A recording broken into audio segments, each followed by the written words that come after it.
Bago tayo mag-umpisa mga chong, pakilike muna na tong video dahil malaking tulong na yan sa ating munting channel. Well, matagal na nga hindi nabibigyan ng kampyonato ni Coach Chito Victolero ang Magnolia Chicken Templados, kaya naman disappointed ang mga fans at gusto na ito mag-step down bilang coach na Magnolia. Pero ang request na yan ng mga fans ay malabo ngang mangyari. Well, ayon pa sa mga insiders, hindi mawawala si Coach Chito sa Victolero sa Magnolia dahil hawak nga ito sa leeg ni Boss Alfrancis Chua. Kaya kahit anong batikos dito kay Coach Chito ay mananatili ito bilang head coach ng Magnolia.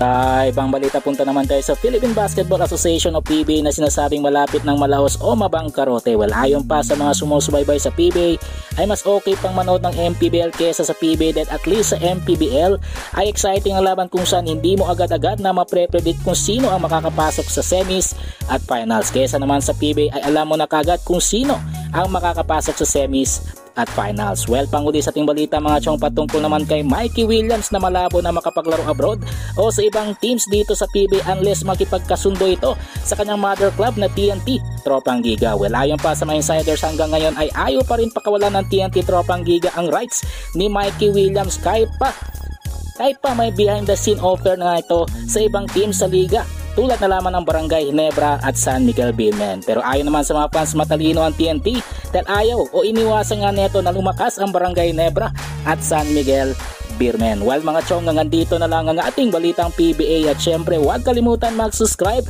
at like itong video bilang pag-suporta sa This is Channel B. Once again, I'm out.